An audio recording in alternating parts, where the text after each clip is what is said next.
राधे राधे, जय श्री कृष्ण। दोस्तों कैसे हो आप सब? आई होप आप अच्छे होंगे। मैं भी ठीक हूँ और मेरे बच्चे भी ठीक हैं। तो यहाँ पे मैं लौकी छील रही हूँ।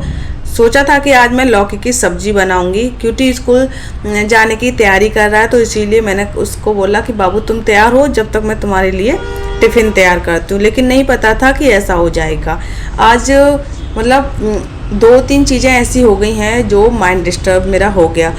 तो यहाँ पे क्यूटी मुझे बोल रहा था कि मम्मा आज मुझे कौन सी यूनिफॉर्म पहननी है, और वो ना डे में कंफ्यूज हो रहा था कि आज कौन सा डे है। तब मैंने बताया, मैंने कि बाबू आज ब्लू पहन के जानी है, मतलब ब्लू पैंट। शर्ट तो उसकी सातों दिन एक ही रहती है पूरे हफ्ते, वाइट वाली, और सिर्फ पैंट चेंज होती है ना। तो 2 दिन ये पहन के जाता है, शुरू के 3 दिन तो ये पहन के जाता है ब्लू वाली, और फिर उसके बाद में वाइट पहनता है। फिर जो 2 दिन बचते हैं उसमें वाइट पहन के जाता है। तो यहाँ पे ऐसे मैंने लौकी कट की, तो लौकी यहाँ पे ये ख़राब निकली। मैंने सोचा चलो कोई नहीं, थोड़ी बहुत लौकी ख़राब है तो मैं इसको कट करके निकाल दूंगी। कभी कभी ऐसा हो जाता है, सब्जी ख़राब निकल आते हैं थोड़ी बहुत। तो जैसे मैंने और कट की तो फिर वो और ख़राब निकली। फिर मैंने सोचा कि चलो कोई बात नहीं। पहले तो मेरे मन में आया कि नहीं बनाती, लेकिन फिर मेरे मन में आया कि मैं सिर्फ क्यूटी अभी स्कूल जा रहा, तो क्यूटी के लिए कुछ भी नहीं टिफ़िन में रखने के लिए, तो मैं ना सिर्फ क्यूटी के लिए मतलब बना दूंगी, क्यूटी के लिए जितनी निकल आएगी इसमें से। और फिर वो मैंने आगे कट के, इतना गंदा देखने में, मतलब वो लौकी उसमें इतने सारे कीड़े निकले। देखते ही ना मैं ओ ऐसे इतना, मतलब मैं बता नहीं सकते हो उस वक्त पे कैसा लगा। तो मैंने फिर वो मेरा बिल्कुल मन हट गया लौकी बनाने से, कि मैं अब नहीं बनाऊंगी लौकी। बिल्कुल सारी की सारी लौकी मैंने फिर ना छत पे जा करके फेंक दी उधर, कि अब ये बंदर बंदर खा लेंगे इसको, सब फेंक दिया। क्योंकि भाई मन गंदा हो जाता है ना, फिर उस चीज़ को बना भी लो तो खाने की इच्छा नहीं हो सकती। अब लौकी तो मैंने फेंक दी थी, फिर मैं सोच रही मैं अब इसके लिए क्या बनाऊं, अब मैं इसके लिए क्या टिफ़िन में रखूंगी। फिर मैंने सोचा कि चलो मैं इसके लिए चाय बना देती हूँ। और क्यूटी से बोल रही थी, क्यूटी ऐसा करो आज आप चाय से पराठा खा जाओ, ठीक है? तो क्यूटी बोला ठीक है मम्मा। तो फिर क्योंकि मैं दाल वगैरह बनाती, तो स्कूल में ये दाल ऐसे लेके नहीं जाता है, मतलब बहुत कम ऐसा हुआ है कि ये दाल लेकर के गया है। मैं भी ज़्यादातर यही सोचती हूँ कि इसके लिए हरी सब्जी मैं रख दूँ इसके टिफ़िन में, बट आज नहीं हो पा रहा था। मैं कि चलो कोई बात नहीं। और मेरे पास ग्वार की फली रखी थी, क्योंकि मैंने रात वाला जो वीडियो आप लोगों से शेयर किया सुबह पहले वाले चैनल पे बाबम पर, तो मैंने उसमें आपको दिखाया। अभी मैं ग्वार की फली लेकर के आई थी और लौकी लेकर के आई थी, है ना। तो लौकी तो ख़राब निकली, और जो ग्वार की फली थी, भाई ग्वार की फली बनाने में लगता है टाइम। पहले उनको छील के साफ़ करके रखो, उनको साफ़ करने में बहुत ज़्यादा टाइम लग जाता है। फिर उबालो, उबालने के बाद तो फिर इतना टाइम नहीं रहता है, क्योंकि लगता है उसको फिर तो बहुत आसानी से, मतलब जल्दी बन जाती है। लेकिन हाँ, उनको ना साफ़ करने में ज़्यादा टाइम लगता है, तो वो नहीं बना सकती थी क्योंकि क्यूटी के स्कूल का टाइम हो जाता और इतना ज़्यादा टाइम था नहीं। तो क्यूटी मुझसे कुछ बातें कर रहा, तो मैं उसको साथ के साथ जवाब भी दे रही हूँ, हाँ बाबू क्या है। मतलब उसको ना कुछ ज़रूरतें रहती हैं भाई, जब बच्चे स्कूल जाता है तो कुछ ना कुछ सामग्री पड़ती है, मम्मा ये चीज़ कहाँ रखी है, ये कैसे ऐसे करके। तो मैं उसको साथ के साथ बताती जा रही हूँ। मैंने चाय बनाने रख दी है भगोने में, और आज पता है क्या हुआ, अभी आप लोग देखना, मैं इसमें कितने सारे चम्मच ना इसमें मीठा डाल दूँगी। बहुत सारा मीठा डाल दिया ना मैंने, कि दिमाग इधर उधर होता है ना, तो फिर ध्यान नहीं रहता है। और जब क्यूटी चाय पीने बैठा था ना, कह रहा मम्मा आज आपने चाय बहुत मीठी कर दिया, मुझसे नहीं पी जा रही है। तो उसने सिर्फ पराठा खा लिया था थोड़ा बहुत चाय के साथ में, और चाय फिर वो छोड़ गया था, चाय पी के नहीं गया। फिर मुझे उसका भी दुखा, मैंने कहा एक तो इसके लिए सब्जी नहीं बन पाई, फिर दूसरा जो चाय बनाई वो भी नहीं बन पाई है। तो यहाँ पे मैं अदरक कूट रही हूँ, क्योंकि अदरक, बिना अदरक की चाय मुझे बिल्कुल भी अच्छी नहीं लगती है। मेरे गले में प्रॉब्लम हो रही है ना, तो मैं सोच रही हूँ कि थोड़ा सा अदरक गर्म ही रहता है, तो ये ठीक रहेगा मेरे गले के लिए। आप लोग सोच रहे होंगे कि मेरा दिमाग क्यों ख़राब है। मैंने उसमें थंबनेल पे भी लिखा है, आप लोगों ने टाइटल भी पढ़ा। तो मैं आपको बताऊं, बुरी खबर ये है कि जो मेरा एग्ज़ाम होने वाला था ना, अभी इसी महीने होने वाला था एग्ज़ाम मेरा 14-15 तारीख में, वो कैंसिल हो गया है।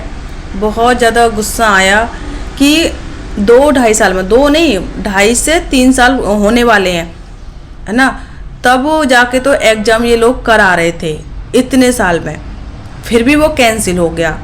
अब जो एग्ज़ाम एक बार कैंसिल हो जाता है ना, इन लोगों ने डेट तो दे दी है कि हाँ हम जुलाई में करवाएंगे। अब ये जुलाई का बोल रहे हैं ये लोग कि जुलाई में एग्ज़ाम करवाएंगे, लेकिन जो एग्ज़ाम कैंसिल हो गया उसका कुछ नहीं कह सकते कि वो फिर कब हो। और ये जो एग्ज़ाम है, ये तो पता नहीं कितनी बार इसकी डेट आ गई, कितनी बार ये कैंसिल हो गया। तो ऐसे करके माइंड थोड़ा सा डिस्टर्ब है कि बताओ इतने दिनों बाद हो रहा था एग्ज़ाम, ये भी कैंसिल। एक उम्मीद की किरण कहीं से जागती है तो फिर ये ऐसे होने लग जाता है। इस एग्ज़ाम की तैयारी के लिए मैं दिन रात लगी हुई थी, दिन रात एक कर रही थी मैं। अब बड़ा देखो दुख हो तो होता ही है जब एग्ज़ाम कैंसिल होता है। तो पता है पहले भी ऐसे था। गुड़िया मेरी कुछ ही महीनों की थी जब मैं इसकी तैयारी कर रही थी, और पूरे पूरे दिन मैं पढ़ती थी उस टाइम पे, पूरे पूरे दिन। ये नोट्स भी जो भी आप लोगों को मैंने उस दिन दिखाए थे, ये भी उसी टाइम के बने हुए हैं, 2-2.5 साल पहले के। जब ये वैकेंसी आई थी ना, मैंने जैसे फॉर्म फिल किया, मैंने तुरंत तैयारी शुरू कर दी थी इसकी, और गुड़िया को रखती थी और पढ़ाई करती थी। वीडियो तो उस टाइम पे मैं बनाती नहीं थी, ये मेरा चैनल था ही नहीं, है ना। तो बस एक ही काम था, बच्चों को रखना और पढ़ाई करना। तो मैं खूब पढ़ती थी, लेकिन जैसे जैसे डेट आगे बढ़ती गई, टाइम बढ़ता गया, इसका एग्जाम का होने का नाम ही नहीं था। फिर वही ना, धीरे धीरे उत्साह कम हो जाता है, उत्साह कम होता चला गया। धीरे धीरे मैंने पढ़ाई कम कर दी कि एग्जाम हो ही नहीं रहा है, क्या करूँ। तो ऐसे करके अब आप लोग देखो कितने साल इसमें खिंच गए। अब फिर डेट आई, वो भी कैंसिल हो गई। तो मुझे ही नहीं दुख हुआ, जितने भी कैंडिडेट हैं, जितने भी लोगों ने फॉर्म फिल किया था, जितने भी लोग एग्ज़ाम देने वाले थे, सबको ही दुख होता है। देखो जब ऐसे एग्ज़ाम कैंसिल होता है तो अब चलो कोई नहीं, जो हो गया सो हो गया। अब ये है ना कि अपने हाथ की बात नहीं है, अपने हाथ का कोई भी काम होता है तो उसको कर लो। यहाँ पे ये गुड़िया रोती हुई आई हैं, मैं कह रही हूँ क्या है बाबू, तो मैंने उसको चुप किया। इनको भी प्यार करना पड़ता है। कभी कभी ये होता है कि कितना भी बिजी हैं हम लोग, कितना भी काम कर रहे हैं, लेकिन हाँ अगर बच्चे को ज़रूरत है प्यार की तो उस टाइम पर उसको प्यार करना ही पड़ता है ना। कभी कभी तो ये होता है हम खुद से प्यार करते हैं जब फ्री बैठे हैं या कैसे भी, या मन हो रहा है बच्चे को प्यार करने का, उसके साथ खेलने का। कभी कभी ये होता है कि हम बहुत बिजी है, बच्चे को समय नहीं दे पा रहे, लेकिन फिर भी ना समय निकाल के उसको प्यार करना पड़ता है ज़रूरत के उससे। जैसे कि अभी ये रोती हुई आई, अभी इसको मैं प्यार नहीं करती तो ये और भी ज़्यादा रोती। यहाँ पर ये आटा मांग रही है, कह रही है बेलन दे दो मुझको। तो ये पुराना वाला बेलन है, मैंने फेंका नहीं कि गुड़िया के खेलने काम आ जाएगा। उसको रोटियाँ बनाने का बहुत ज़्यादा शौक है, तो ये हमेशा से मेरे साथ बैठती है रोटियाँ बनाने के लिए।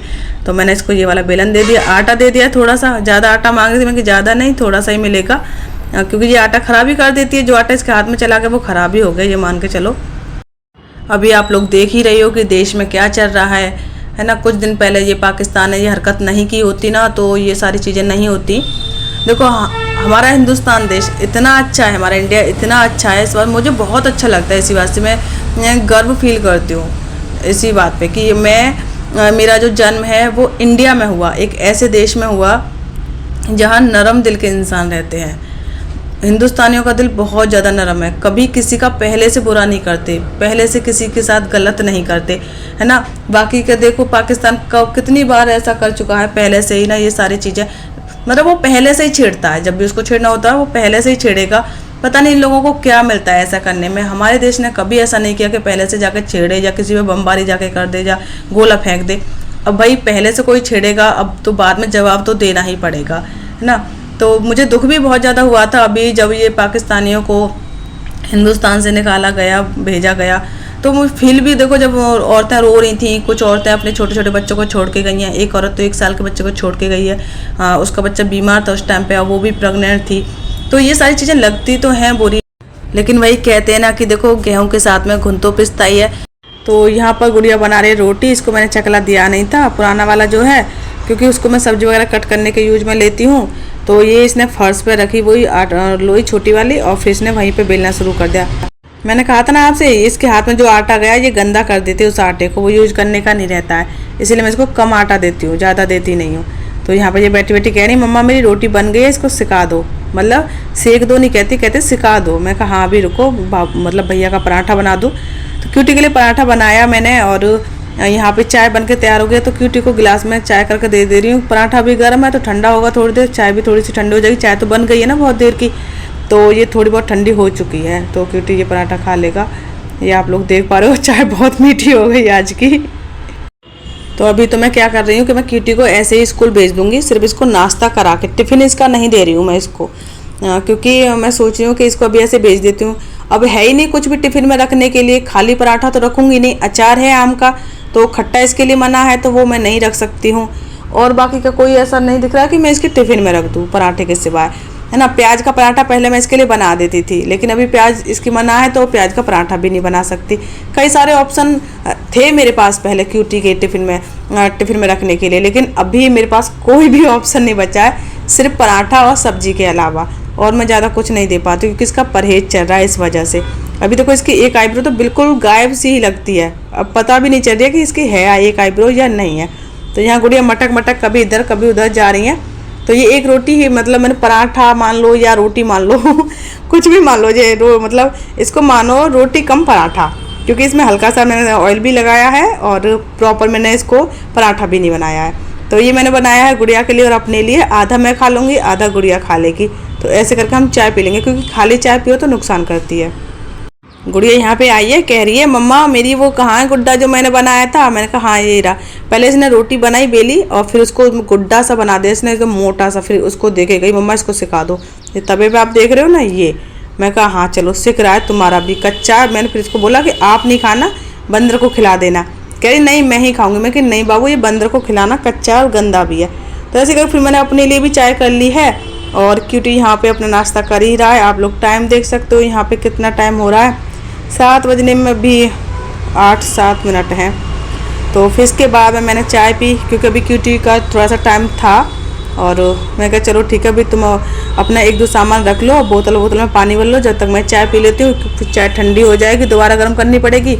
दोबारा चाय गर्म करो तो वो नुकसान करती है। तो ज़्यादातर तो वैसे यही रहता है कि मुझे दोबारा गर्म करके ही पीनी पड़ती है, अगर बच्चे वगैरह के लिए बनाऊँ तो। अगर नहीं तो अपने लिए बनाती हूँ तो फिर मुझे ज़्यादा ऐसा रहता नहीं, चाय बनाई हो मैं तुरंत पी लेती हूँ, मैं रखती नहीं हूँ उस चाय को।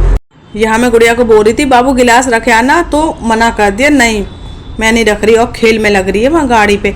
मैं कहा ठीक है मत रखे आओ, एक भी बात नहीं सुनती है। मैं गुस्सा कर रही थी इस पर, मैंने कहा एक भी बात नहीं सुनती है मेरी। फिर ऐसे तैसे मैंने इसको बिठाया, मैंने कहा आओ तो मैं थोड़ा सा मैं पराठा खिला देती हूँ। तो इसने सच बता रही हूँ 2-3 टुकड़े बड़ी मुश्किल से खाए थे। अभी ये क्या करती है छुपके से ना मुंह से निकाल के रख देती है, मम्मा को पता ही नहीं चलेगा, मम्मा को लगेगा मैंने खा लिया और खाती भी नहीं है। तभी तो ये इतनी कमजोर हो रही है, फिर ये बीमार पड़ जाती है। बच्चे खुद ही ऐसी हरकतें करते हैं, फिर मुझे परेशान करते हैं। तो यहाँ पर गैस के पास चली गई। मैं कह रही बाबू वहाँ मत जाओ, मतलब मैं चाहती नहीं हूँ कि ये गैस के पास जाए, क्योंकि ये ना फिर क्या करते हैं गैस खोल के आ जाते हैं। मैं कि आ जाओ वापस मेरे पास आ जाओ। तो फिर मैंने इसको अपने पास ऐसे तैसे 10 बातें बनाकर बुलाया।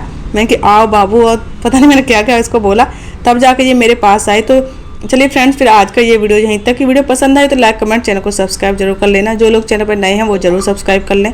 तो हम मिलेंगे आपसे फिर नेक्स्ट वीडियो में, तब तक के लिए राधे राधे, जय श्री कृष्णा।